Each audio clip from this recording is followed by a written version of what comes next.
Bismillahirrahmanirrahim. Assalamualaikum warahmatullahi wabarakatuh. Innal hamdalillah nahmaduhu wa nasta'inuhu wa nastaghfiruh wa na'udzu billahi min shururi anfusina wa min sayyiati a'malina. May yahdihillahu fala mudilla lahu wa may yudlil fala hadiya lahu. Asyhadu an la ilaha illallah wahdahu la syarika lahu wa asyhadu anna Muhammadan 'abduhu wa rasuluhu la nabiyya wa la rasula ba'dah. Allahumma shalli ala Muhammad wa ala alihi wa ashabihi ajma'in, amma ba'd. Hadirin jamaah salat subuh rahimani wa rahimakumullah wa iyyakum jami'an. Alhamdulillahirabbil alamin. Kembali dan tidak hentinya kita bersyukur kepada Allah Subhanahu wa taala atas segala limpahan rahmatnya, nikmatnya yang terus Allah kucurkan kepada kita hingga dengan hari ini. Allah masih izinkan kita berkumpul di majlis ini dalam keadaan sehat walafiat, tidak kurang suatu apapun. Kemudian salawat dan salam semoga senantiasa tercurahkan kepada junjungan kita, suri tauladan kita, Nabi Allah Muhammad sallallahu alaihi wa ala alihi wasallam, bersama para keluarganya, para sahabat-sahabatnya dan para pengikutnya sampai yaumil kiamah nanti. Allahumma amin. Hadirin rahimani wa rahimakumullah. Alhamdulillah, Allah sudah berikan kepada kita kekuatan hingga bisa melaksanakan puasa hari pertama dan kita masuk pada hari kedua. Dan kita bersyukur kepada Allah Subhanahu wa taala bahwa Allah pertemukan kita dengan bulan yang sungguh sangat luar biasa, sungguh sangat banyak fadilah yang dapat pada bulan Ramadan ini. Dikatakan dalam hadis, asyamul junnah, kata Rasulullah SAW, puasa itu adalah perisai. Perisai dari apa? Perisai dari neraka jahanam. Dikatakan dalam hadis yang lain dari Sayyid Al-Khudri radhiyallahu anhu, beliau menyampaikan Rasulullah SAW bersabda bahwa barang siapa yang berpuasa, kata Rasulullah SAW, satu hari saja dia berpuasa, maka Allah akan jauhkan dirinya dengan neraka jahanam sebanyak 70 tahun. Artinya Allah akan jauhkan sejauh-jauhnya dari neraka jahanam orang yang berpuasa walaupun itu hanya satu hari saja. Bagaimana jika satu minggu, bagaimana jika satu bulan dan seterusnya? Maka sungguh kita akan jauh dari neraka jahanam, kata Rasulullah SAW. Hadirin imani wa rahimakumullah wa iyyakum jami'an. Fadilah yang berikutnya adalah dikatakan dalam hadis, salah satu la turadu da'watuhum, ada 3 hal yang akan tidak tertolak doanya. As-shaim hatta yuftir, kata Rasulullah SAW, yaitu orang yang berpuasa sampai dengan dia berbuka. Al-imamul adil, imam yang adil, dan da'watul mazlum, kata Rasulullah SAW, yaitu doanya orang-orang yang terzalimi. Maka as-shaim hatta yuftir, orang yang berpuasa hingga dia berbuka, itu doanya akan makbul, kata Rasulullah SAW.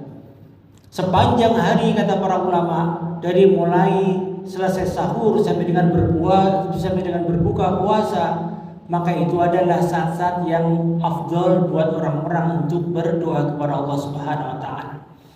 Maka ibu rahimani wa rahimakumullah, jangan sia-siakan. Teruslah bermunajat kepada Allah, sampaikan hajat-hajat kita kepada Allah. Tengadahkan tangan ini, bermohonlah kepada Allah Rabbul Izzati wal Jalalah agar Allah kabulkan apa yang kita inginkan. Hadirin imani wa rahimakumullah wa iyyakum jami'an. Begitu afdalnya Ramadan, tetapi sebelum kita beribadah kepada Allah Subhanahu wa taala, maka yang paling penting dalam diri ini adalah perbaiki niat kita. Karena sungguh, kata Rasulullah SAW, innamal a'malu binniyat wa innamal likulli imrin ma nawa, bahwa sungguh setiap amal itu tergantung kepada niat kita, dan Allah akan berikan sesuai dengan apa yang Dia inginkan, kata Rasulullah SAW. Oleh karena itu, warahimani warahimakumullah, puasa kita niatkan semata-mata karena Allah. Salat tarawih kita niatkan semata-mata karena Allah. Baca Quran kita karena Allah dan lain sebagainya. Karena masih banyak di antara kita melaksanakan ibadah puasa dengan niat-niat yang lain. Mungkin niat-niat duniawi, berpuasa karena ingin langsing, berpuasa karena ingin sehat. Maka apa kata Rasulullah SAW? Barang siapa yang beribadah diniatkan untuk dunia, maka Allah akan berikan dunia itu, tapi tidak untuk akhiratnya. Jadi barang siapa yang beribadah untuk akhirat, maka Allah akan berikan akhiratnya dan dunia pun akan mengikutinya, kata Rasulullah SAW.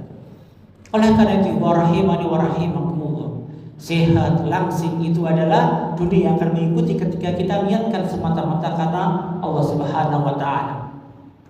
Dalam sebuah hadis disampaikan, suatu ketika Rasulullah SAW kata kepada para sahabatnya, yang paling aku khawatirkan dari umatku, kata Rasulullah SAW, adalah syirik asghar, bukan syirik akbar, karena syirik itu ada dua, ada akbar, ada asghar.